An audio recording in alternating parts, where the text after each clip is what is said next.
Pendidikan Agama Kristen kelas 5. Anak-anak, kalian sudah menyelesaikan PTS dan kita sudah akan masuk di bab yang baru lagi. Dan hari ini kita akan belajar dari bab 6, mengenal karya penyelamatan Allah. Tujuan belajar kita hari ini yaitu anak-anak dapat memahami janji karya penyelamatan yang dilakukan Allah dan tujuan karya penyelamatan yang dilakukan oleh Allah. Anak-anak, pernahkah kamu menerima janji yang menyenangkan? Misalnya, orang tuamu menjanjikan akan mengajakmu jalan-jalan saat libur sekolah. Nah, pastinya setiap saat kamu akan membayangkan kapan liburan sekolah tiba. Dan ketika liburan sekolah tiba, pasti hatimu sangat gembira. Kenapa? Karena orang tuamu telah menjanjikan sesuatu dan akan segera tercapai. Nah, anak-anak, janji adalah sesuatu yang akan terjadi nanti. Nah, anak-anak, janji yang paling pasti itu hanya datang dari Allah. Mengapa? Karena manusia bisa saja berjanji, tapi mengabaikan janji itu atau tidak menggenapi janji itu. Allah tidak pernah ingkar janji. Ia setia dan tidak pernah berdusta. Jika Allah yang berjanji, Ia pasti akan menggenapi tepat pada waktu yang telah ditentukan oleh Allah sendiri. Nah, hari ini kita akan melihat bagaimana ketika Allah telah berjanji, Allah benar-benar menggenapi janjinya itu. Bahkan Dia bukan sekedar hanya menggenapi janji itu, anak-anak, tapi Allah meneruskan, bahkan membaharui janjinya terus-menerus sampai benar-benar tergenapi. Anak-anak, sejak manusia jatuh ke dalam dosa, Allah telah memberikan janji keselamatan. Saat itu, Allah memang memberikan kutuk dan hukuman, upah dari dosa kepada Adam dan Hawa. Tetapi Allah juga sekaligus memberikan janji untuk kehidupan yang kekal, yaitu keturunan dari Adam dan Hawa akan meremukkan kepala dari ular atau si iblis. Nah, kita akan sama-sama melihat bagaimana janji Allah itu tidak hanya sekedar diucapkan, tetapi Allah sendiri yang memelihara janjinya, meneruskan dan memperbaharui janjinya itu terus-menerus, bahkan sampai turun-temurun, sampai janjinya itu tergenapi. Kita lihat sama-sama janji dalam Perjanjian Lama. Untuk meneruskan janji yang telah Allah sampaikan kepada Adam dan Hawa, maka janji Tuhan pun diberikan kepada Nuh.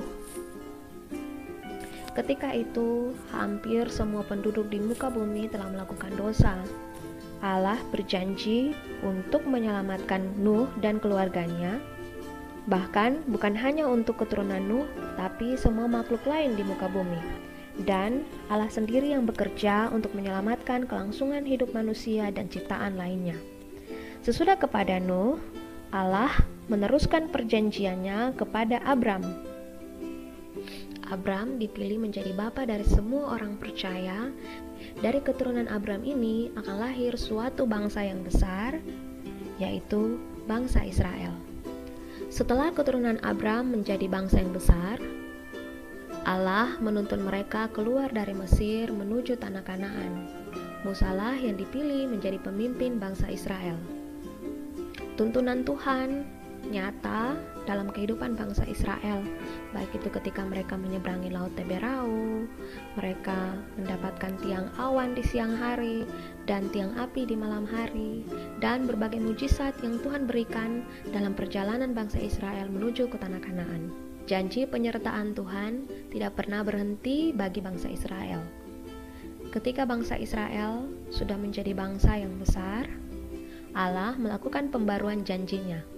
Kepada Raja Daud, Allah berjanji akan mengokohkan kerajaannya. Meskipun melewati proses yang sangat panjang, Allah tetap teguh dengan janjinya. Nah, melalui keturunan dari Raja Daud ini akan lahir Sang Juru Selamat. Nah, anak-anak, dalam sepanjang perjanjian Allah dengan nenek moyang Israel, yaitu mulai dari Nuh, Abraham, Musa, Daud, bahkan semua nenek moyang Israel, hubungan perjanjian antara Allah dan manusia disimbolkan dengan adanya kurban persembahan. Saat itu, ketika manusia melakukan dosa, maka mereka harus mengadakan pendamaian dengan Allah dengan memberikan kurban persembahan. Nah, anak-anak, kita akan sama-sama melihat janji Allah dalam perjanjian baru. Janji Allah dalam perjanjian baru mencapai puncak penggenapannya hanya di dalam diri Yesus Kristus. Keselamatan yang dijanjikan Allah sejak dari Adam dan Hawa tidak hanya merupakan janji lagi, tetapi telah dikerjakan dan digenapi dalam diri Kristus Yesus. Allah menjanjikan keselamatan bagi manusia, dan yang dapat menggenapi janji itu hanya Yesus Kristus, yaitu Putra Tunggal Bapa. Sebab semua persyaratan yang diperlukan hanya ada dalam diri Yesus Kristus. Satu-satunya manusia yang tidak berdosa adalah Yesus Kristus, dan hanya Yesus Kristuslah yang dapat menjadi kurban pendamaian antara manusia dengan Allah. Kurban bakaran dalam perjanjian lama digenapi dengan kurban keselamatan dalam perjanjian baru. Yesus Kristus menjadi kurban pendamaian antara Allah dan manusia. Setelah kematian dan kebangkitan Yesus, manusia tidak perlu lagi memberi kurban persembahan, karena Kristus telah menjadi kurban. Yesuslah yang menjadi jalan dan keselamatan itu sendiri. Karena itu anak-anak, ketika kematian Tuhan Yesus di kayu salib, terjadi peristiwa yang luar biasa, yaitu tirai pembatas ruang Maha Kudus di bait Allah terbelah dari atas ke bawah. Jalan menuju Allah yang Maha Kudus telah terbuka. Janji keselamatan yang diberikan Allah telah digenapi. Allah telah membuka jalan dan menyediakan keselamatan. Karya penyelamatan Allah yang sempurna terjadi dan digenapi di dalam dan melalui Yesus Kristus. Kita pasti bertanya-tanya, apa tujuan dari penyelamatan yang dilakukan oleh Allah? Anak-anak, semua karya penyelamatan yang Allah lakukan, yang Allah kerjakan, bukan untuk kepentingan Allah, tapi untuk manusia, yaitu untuk menyelamatkan semua umat manusia. Sebab anak-anak, semua manusia telah berdosa dan kehilangan kemuliaan Allah, dan upah dosa itu adalah maut. Allah mengerjakan keselamatan agar manusia tidak binasa, tapi manusia dapat menikmati hidup kekal bersama-sama dengannya di kerajaan surga. Inilah tujuan dari janji penyelamatan yang Allah berikan kepada Adam dan Hawa, lalu diteruskannya kepada keturunan-keturunannya, dan akhirnya tergenapi di dalam diri Yesus Kristus. Satu-satunya tujuannya adalah agar manusia tidak binasa, tetapi manusia dapat menikmati hidup kekal bersama-sama dengannya di kerajaan surga. Nah anak-anak, maukah kamu menikmati hidup kekal bersama-sama dengan Bapa di kerajaan surga? Nah anak-anak, kita sudah belajar betapa luar biasanya Allah kita. Ketika Ia sudah berjanji, maka janjinya itu pasti akan digenapi walaupun dalam waktu yang sangat panjang. Karena itu anak-anak, jangan pernah meragukan kasih dan kesetiaan Tuhan.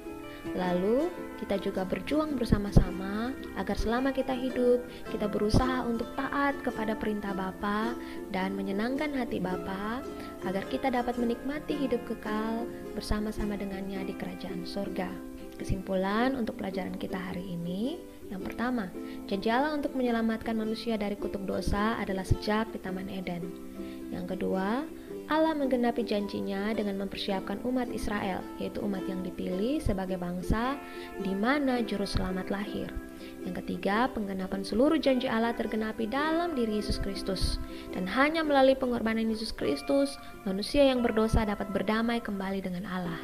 Nah, yang paling terakhir, respons kita, yaitu kita harus terus berjuang hidup menurut apa yang Allah kehendaki, agar pendamaian yang telah Allah berikan itu tidak menjadi sia-sia. Nah, sekian untuk pembelajaran kita, dan ada tugas yang akan Miss berikan kepada kalian semua.